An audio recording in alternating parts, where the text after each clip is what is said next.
Getting a diabetes diagnosis isn't something doctors take lightly. To make sure they get it right, organizations like the ADA, the American Diabetes Association, and NICE, the National Institute for Health and Care Excellence, have set very clear rules. Number 1. It must be official. You can't diagnose diabetes using a home finger prick test or a smartwatch. The blood work must be done by a professional in a clinic or hospital lab, using high-quality equipment to ensure the numbers are 100% accurate. Number 2. The double-check rule. Usually, one high reading isn't enough, because things like stress or a recent illness can temporarily spike your blood sugar.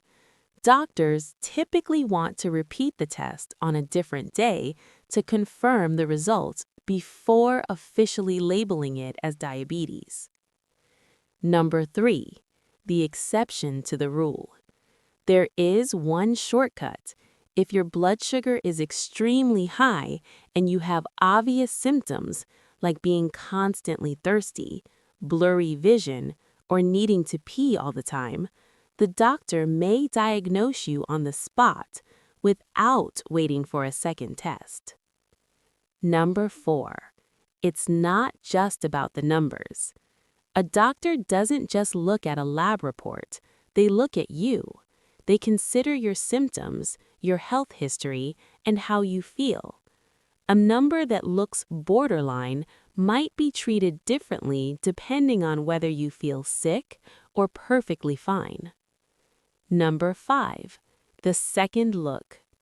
Diagnosis isn't always a one-and-done deal. If you start treatment, but your body doesn't react the way the doctor expects, NICE guidelines suggest rechecking the diagnosis. They want to make sure you actually have the specific type of diabetes they are treating, rather than a different underlying issue. The bottom line. Doctors want to be sure before giving you a diagnosis.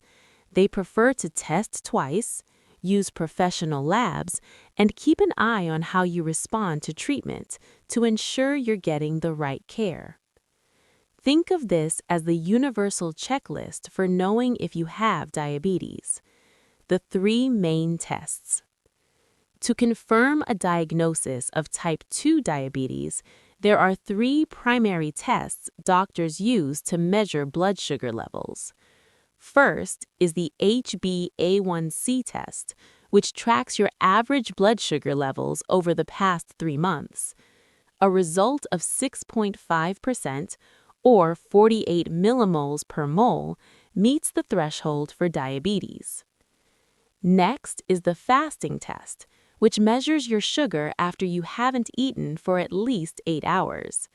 For this test, a level of 126 milligrams per deciliter, or 7.0 millimoles per liter, is the diagnostic marker. Finally, there is the random test, which can be taken at any time if you are feeling unwell. A reading of 200 milligrams per deciliter, or 11.1 millimoles per liter, indicates a diagnosis of diabetes.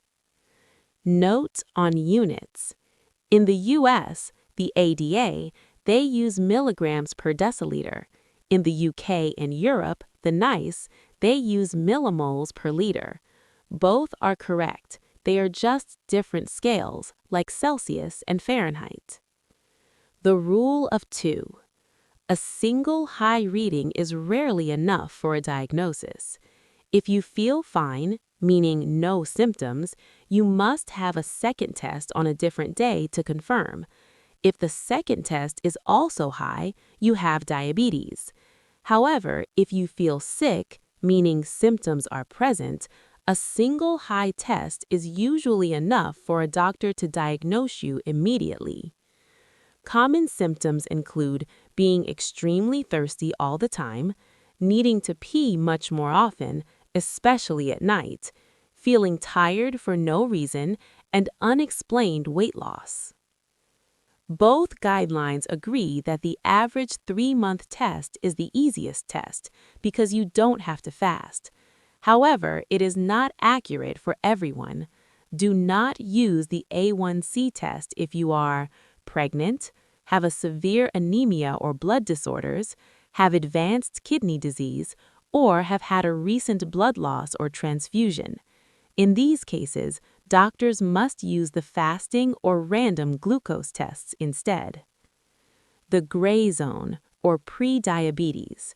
If your numbers aren't high enough for diabetes, but aren't normal either, you are in the high-risk zone. For the A1C, that is 5.7 to 6.4%, or 6 to 6.4 under NICE guidelines. For a fasting test, it is 100 to 125 milligrams per deciliter. This is a warning light, telling you to change your lifestyle to prevent full-blown diabetes. Summary checklist for you. First, professional lab only. Home kits are for monitoring, not for the first diagnosis. Second, symptoms matter. If you feel classic symptoms, the diagnosis happens faster. Third, the double check. Expect the doctor to ask you back for a second blood draw a few days later.